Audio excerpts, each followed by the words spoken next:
வணக்கம். உடலுக்கு சிறந்த ஆற்றலையும் வலிமையும் தரக்கூடியது கம்பு. இன்று இதில் நாம் கம்பு அடை எப்படி செய்வது என்று பார்க்கலாம். கம்பு நமக்கு உடல் உஷ்ணத்தை குறைக்கும். அதே போல் சோர்வு நீக்கி நமக்கு புத்துணர்வையும் தரும். அஜீரண கோளாறு இருந்தால் அதையும் சரி செய்ய உதவுது. வயிற்றுப்புண் வராமல் தடுக்கவும் செய்யுது. அதே போல் உடலுக்கு வலிமை தரனால இதில் நமக்கு உடலுக்கு தேவையான நல்ல கொழுப்பு சத்துக்கள் இதில் அதிகமாக இருக்குது. அதனால் இதய நோயிலிருந்து பாதுகாக்கவும் உதவுது. மேலும் சிறுநீரகத்தை பெருக்கி இரத்தத்தை சுத்தம் செய்யவும் பாதுகாக்குது. அதே போல் இதில் நோய் எதிர்ப்பு சக்தி அதிகரிக்கிற வலிமை மிகவும் அதிகமாக உள்ளது. இப்போ நம்ம கம்பில் அடை எப்படி செய்கிறதுன்னு பார்க்கலாம். இதுக்கு தேவையான பொருட்கள். இப்போ நான் இந்த மாதிரி ஒரு பவுலில் ஒரு பவுல் கம்பு எடுத்திருக்கேன். நம்ம எந்த பவுலில் கம்பு எடுக்கிறோமோ அதே அளவு தான் நான் இதுக்கு அப்புறம் சொல்கிற பொருட்கள் எல்லாமே எடுத்துக்கணும். இது கம்பு ஒரு பவுல் எடுத்திருக்கேன். இது துவரம்பருப்பு.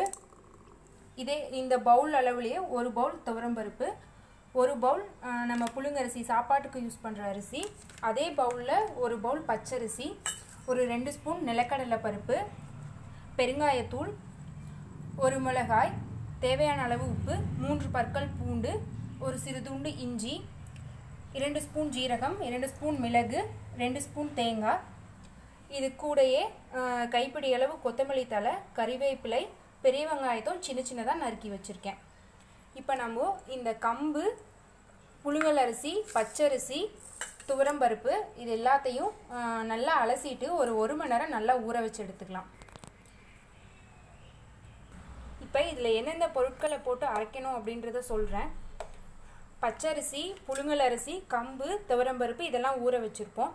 இது கூடயே 2 ஸ்பூன் எடுத்து வச்ச நிலக்கடலை பருப்பு, மிளகாய், இஞ்சி, பூண்டு, ஜீரகம், மிளகு, தேங்காய், தேவையான அளவு உப்பு இது எல்லாத்தையும் மிக்ஸ் பண்ணி நம்ம மிக்சியில் நல்லா அரைச்சி எடுத்துக்கலாம்.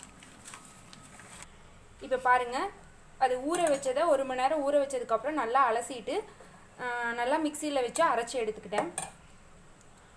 இது கூடயே இப்போ அரைச்சி வச்ச மாவோட கொத்தமல்லி தழை, கறிவேப்பிலை, கட் பண்ணி வச்சுருக்க ஆனியன் எல்லாத்தையும் ஆட் பண்ணி நல்லா மிக்ஸ் பண்ணி எடுத்துக்கலாம்.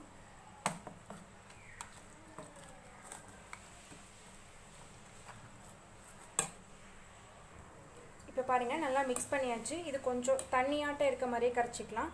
ஏன்னா இதில் நம்ம கூட ஆனியன், கருவேப்பிலை, கொத்தமல்லி தலையெல்லாம் ஆட் பண்ணியிருக்கனால. இப்போ தோசை சட்டி காஞ்சிச்சு. இதில் அடையை ஊற்றி எடுத்துக்கலாம்.